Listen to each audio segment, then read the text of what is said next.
Hey, good morning, everybody. How are you doing? It's a fine spring day outside. Dr. Heldman here, Tech Talk Education. In this video, what I want to do is talk about how you find another computer on the internet. Suppose that I gave you the rule. The rule is this. You know your MAC address. You must find the MAC address of the computer that you want to connect to before you can use an IP address to connect to that computer. That's the problem we have, and it's a pretty interesting process that the system goes through to get that accomplished. Let's take a look.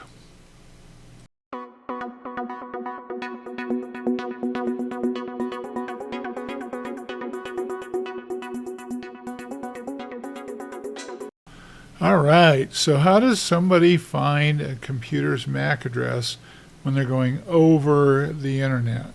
This is sort of a first things first rule.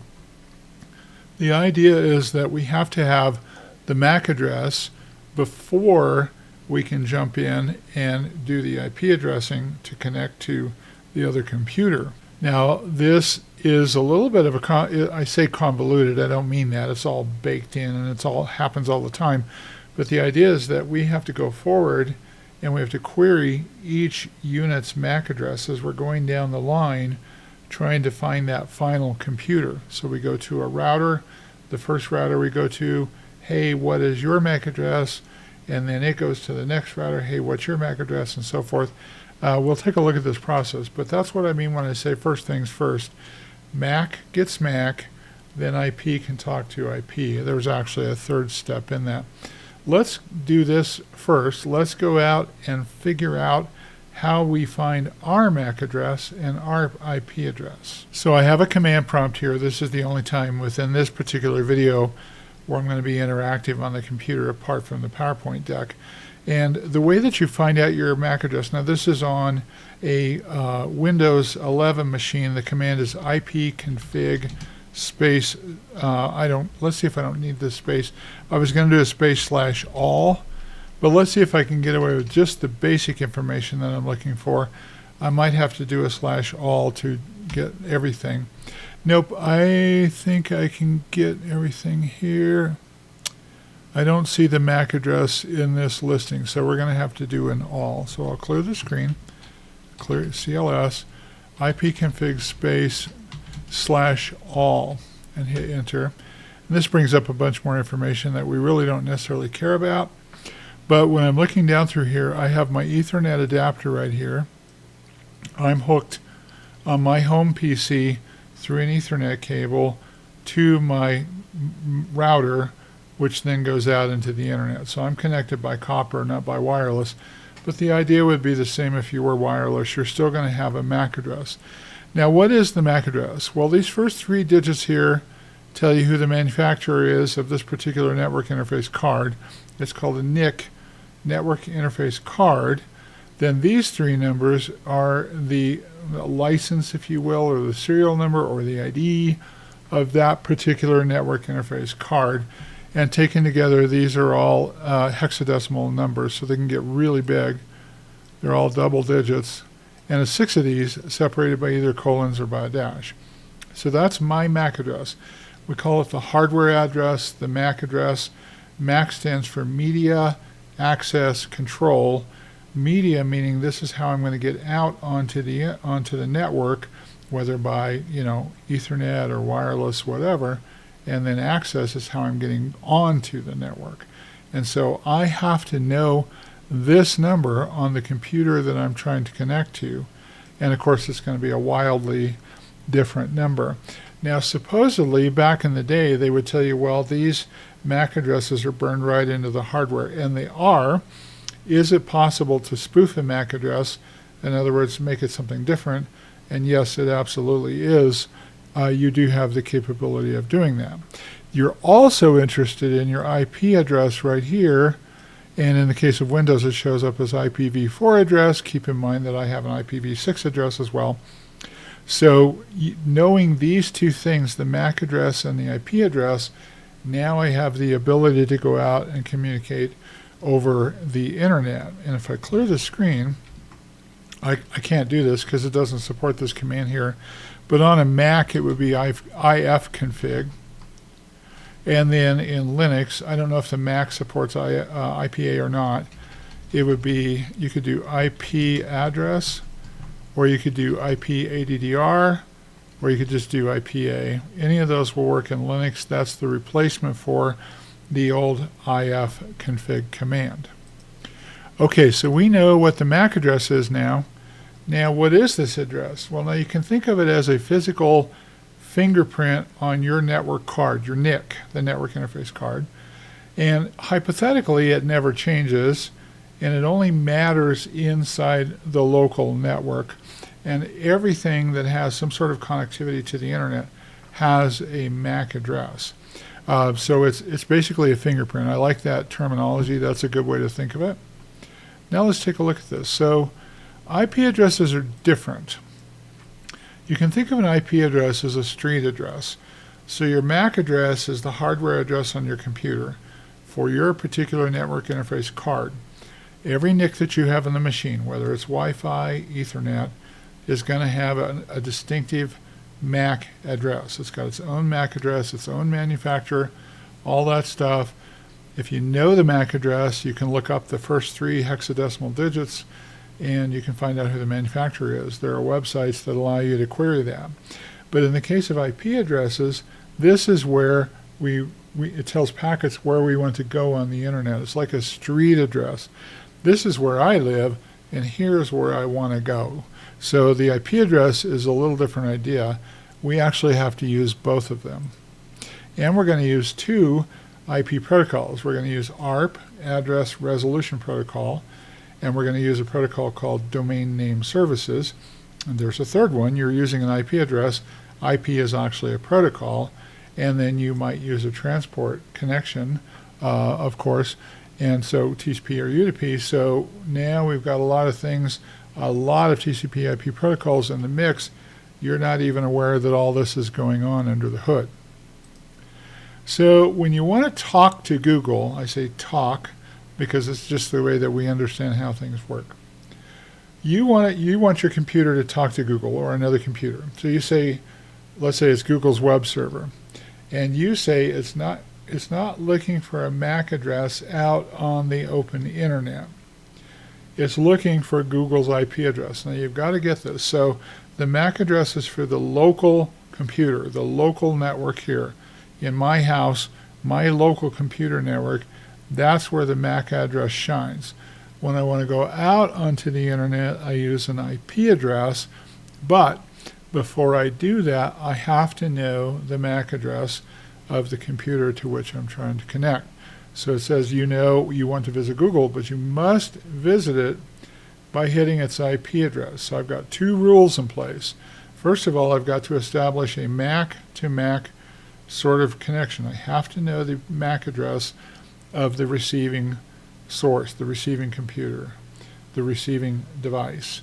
Then I also have to know the IP address. It's not good enough for me to know that I want to go to google.com. I can understand google.com because that makes sense to me as a human being. Computers don't work that way. They need numbers or bits and bytes. And so what we do is we have to translate that name to an IP address. Now in the case of Google, that's known worldwide. Everybody knows what Google's IP addresses are, but that is not necessarily the case with a website that you're trying to get to that you haven't visited before, and maybe no one else has visited, or it's very rarely visited. So that's the concept there. Now let me show you one more command that you can use to make more sense out of what's going on here. I said I wasn't going to bring out my command prompt again, but I did because I wanted to demonstrate this. So if you ping somebody like Google, so I'm going to ping www.google.com, for example, I'm going to get the IP address of Google's web servers, and it's a lot more complicated than just this. They do load balancing and all kinds of things, but the point here is that I pick up an IP address. Here's Google's IP address right there. Notice here that I don't see any MAC addresses. All I have done is I've said, hey, I know the name www.google.com. Can you tell me what its IP address is? And this is in the bailiwick of Domain Name System, which is a TCP/IP protocol. and you can think of it as the phone book for the internet. So I'm saying, I know this name, can you give me this address? It used to be back in the day, you could go by a 7-Eleven and you were looking for an address. You could go to the payphone, grab the phone book, look up the address that way by name. It's the same idea, same concept.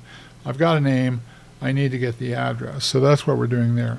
By the way, ARP is a good way for you. So if you type in ARP TAC A, that's a good way for you to find the listing of IP addresses to MAC addresses. So ARP is the way that this is going to happen when routers begin to do this kind of communication. So that, I wanted to show you that you can ping a host by name and get its IP address. For example, suppose that we want to go to look at Google Earth. So we're going to ping earth.google.com and see if it responds. And sure enough, it responds. That looks like the same address to me. And let's go look at mail.google.com. Let's see if it responds. Now these, that's a little different one, 250.68.101. These are all different domain names, and when I ping them, what I'm doing is I'm going to DNS, and I'm saying, will you please tell me the IP address of where this particular thing is at?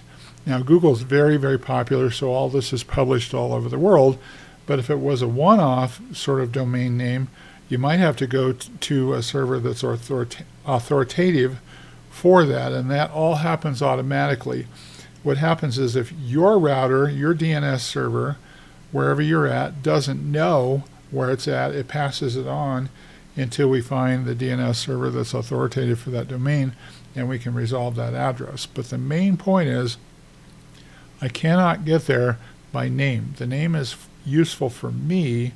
I must get there by number because that's what's useful for computers. Okay, so I hope you got that. We got some weird stuff going on here. The framers of TCP/IP were just amazing. This stuff's super amazing. Now, anyone who has administrative rights to a computer, if you're at work and you want to try and get your IP address, you may not be able to. But normally, you can go into your Mac, your Linux box, your Windows box, and you can run ipconfig for Windows, ifconfig for Mac, IPA for Linux, and you can get the IP address. All of the machines know how to use the ARP command. So ARP is common across all of the operating systems. Now we can discover our IP configuration information and our ARP information, and you need to keep in mind that ARP is probably, in addition to IP, is probably one of the busiest protocols on the internet. Like, it's constantly resolving these MAC addresses. It's a very, very common thing that's happening here. So MAC addresses are meant for the local network. Let me run this through this. So the term local network means that you're sitting at home, maybe your kids, your wife, your husband, whatever, they have a device as well. Your TV has an IP address. It's also got a MAC address. That's the idea of what we mean by local network. But then when you want to get out onto the web, you connect to a router, which was provided to you by your ISP. That router has DNS running on it, and then if it doesn't know how to resolve the address, it goes and asks your main carrier, Comcast or whoever, Verizon, whoever, and says, please, can you tell me where this domain name's at? But the concept of local network means us congregated together locally here. This would also apply in a business. If I'm working in a school, for example, or a dentist's office or somewhere else, that local network is all gathered together. That means that the MAC address will work locally. So if I wanted to connect to another computer on the same network, I could easily do that using MAC addresses. They're easily discovered that way. But across the internet, not so much. If your computer wants to talk to another computer on the same network, it does a thing called broadcasting. And it broadcasts a message like, who has, and you'll literally see this when you learn how to run Nmap, it literally shows this. You can look at the output on the packets, and it will say, who has IP blah, question mark, tell, question mark. So in this case, it's saying who has IP 192.168.1.25. That is a Class C reserved address, so this would be on the local network. Tell me 1.10. And so that's a very odd thing. So I'm broadcasting out and I'm saying, please tell me where you're at. Who has this IP address? Now, provided that the device with the IP address is up, if it's down, we're not going to get a resolution. And running, it responds with its MAC address, and communication begins at the Ethernet level, i.e. layer 1 of the OSI model, the physical layer. That's where we get started. Every bit of this is at the physical bits and bytes electrical signal layer. That's why we're so concerned about the MAC address and the hardware that's involved. But this only works on local networks. Once you leave your little region, by the way, is called a subnet. That's a huge topic, subnetting. It's very complicated. We'll talk about that later. Maybe I'll do a movie or two on that. That means that your target computer you want to talk to is on the internet, and ARP, i.e. resolving it via ARP, won't help you any longer because you cannot cross the internet like that. This is a hardware thing. This is a local subnet thing. So it's important that you understand that. ARP is a hardware address, and I can only get to another hardware address as long as it's local to me. Well, this presents a quandary. If I want to go and talk to a computer across the internet and I can't get its hardware address, how do I get its hardware address? It's like saying, how can I see to find my glasses without my glasses? That's the paradigm that we have going on here. Now here's the rule. You must resolve the MAC address on the computer before you're trying to connect to before you can connect using IP addressing. That's the main point here that I want to make. If you only know the name of the domain you're trying to connect to, when we say domain name, we're talking about google.com, mail.google.com, earth.google.com, etc. You must resolve the MAC address first, then resolve the domain name, and then connect using IP address. So it's a fairly complicated dealio that you've got to be aware of here.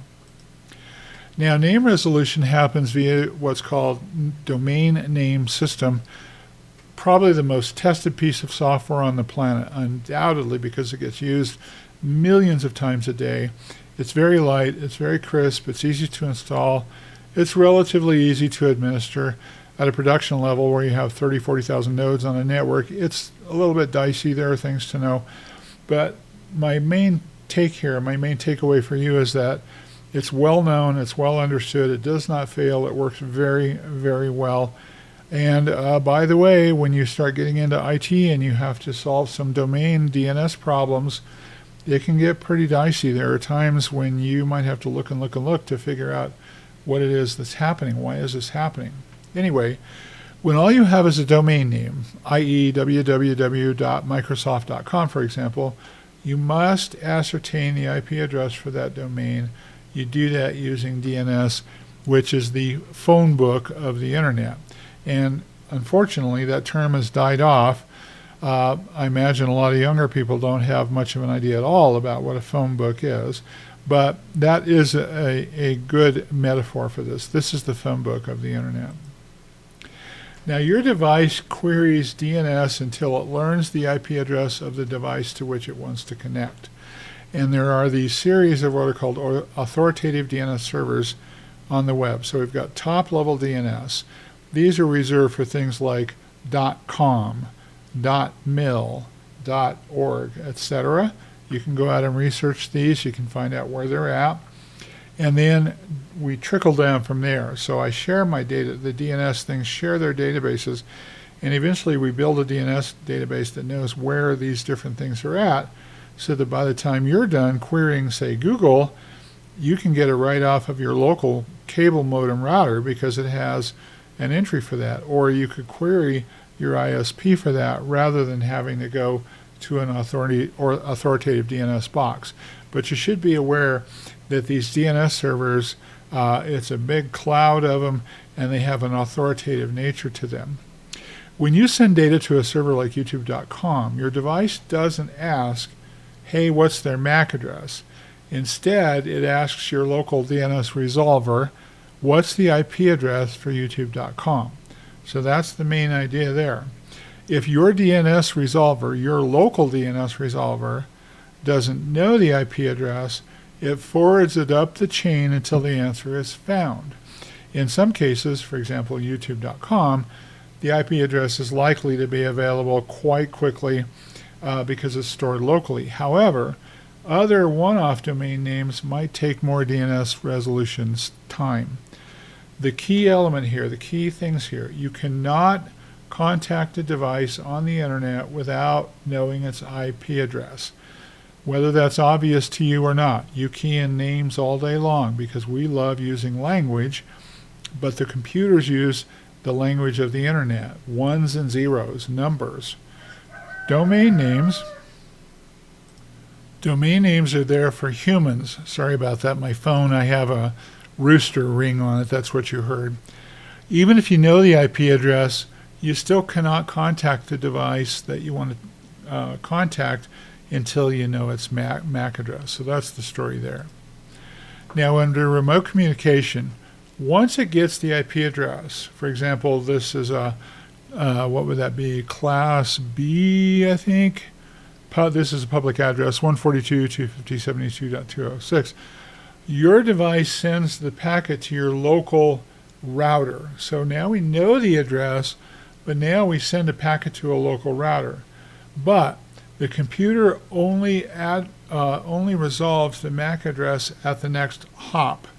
So there's this idea here that I might have to connect to, a dozen, 20, 30 routers to get where I need to go to get to that other location. And so all I can do is I can have my MAC address, and then I know the MAC address of the device, the next device in the hop, which is probably your home router. And then what it does is it takes it from there and it contacts the next hop, what's your MAC, next hop, what's your MAC. So it's doing this hopping process as we go along. And finally, we get to the point where we find the MAC address of the place where we're trying to go. So we've got two things happening here. We've got the IP address, we've got the MAC address, but the MAC address has to go through these resolution steps where it's hopping across these routers as it tries to find that other device. The router forwards your packet to the next router and so on, all the way to the destination. At each hop, so router 1, router 2, this is a hop, boom. Devices use ARP to get the MAC address of their next hop. Your computer never sees the MAC address of the destination server. That's an important thing. So even though you're hitting, a server in Japan or wherever, you're never going to see that MAC address, but you do have to get that MAC address. Is that crazy?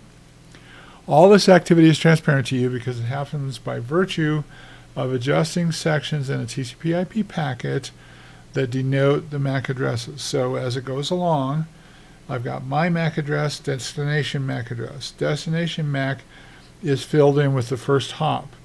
Then it goes to the next router and says, what's your MAC? We fill in the destination address of the next router, and so forth until we finally get to the destination.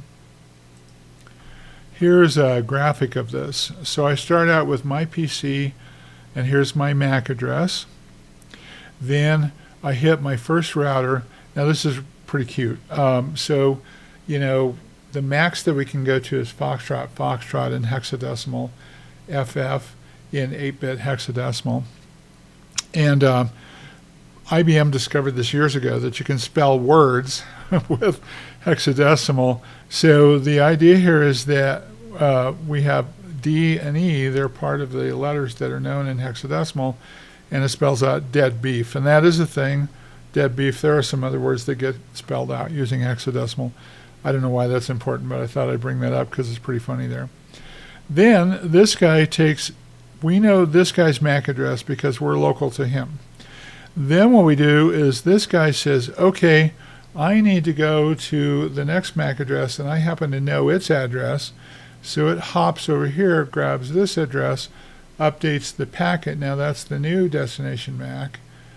We do this over and over and over and over again until finally we hit the destination server or device, whatever, camera, whatever it is, and we get that MAC address. So it's a forward chaining kind of thing, and then we go backward with all that information. So the MAC address is updated each time the packet's forward. Ultimately, the PC MAC address is known by the server, and the server's MAC address is known by the PC. And that's actually a misnomer on my part. I put that in the slide, but that's not actually correct. You're never really going to know the server's MAC address, so I'm sorry for that. That was a mistake. Now, it's amazing that this happens so quickly. This is very, very rapid, and that's what makes the internet such an amazing thing. You can connect to any computer anywhere, and it happens pretty rapidly considering all of the gyrations that it has to go through to get where it needs to go. It's pretty amazing. Now to recap, MAC addresses are used only on local network addresses. ARP helps networks, devices on the same network find one another. On the internet, your computer only resolves the MAC of your local router. Why? Because you're on a local net. Then it does a forward translation thing where it's finding new MAC addresses. All it knows is the next MAC address to forward to. So it forwards to there. Now this router says, well, I know the next MAC address. Boom, boom, boom. That's how it's working. DNS translates domain names to IP addresses, not MAC addresses. Routers forward packets hop by hop, each resolving their own next hop MAC address as needed. It's similar to mailing a letter. So this metaphor is good. You write the destination on the envelope, right? You don't have any idea how it's going to get there. You just write the destination, drop it off at the post office. The mailman only needs to know where to take it next. So the mail person, takes it to the post office, and then through a series of magic conveniences, it finds its way wherever it's destined to go. The MAC address is like the mailman's next delivery stop. The IP address is the actual address on the envelope. Okay, so I hope this was helpful to you. Thank you for watching these videos. Super appreciate it. If you're liking these videos, you're enjoying them, please subscribe, like my channel. You're welcome to comment on the channel. Tell others about it because I would like to grow this channel. And so I will talk to you in the next movie. Have a great day.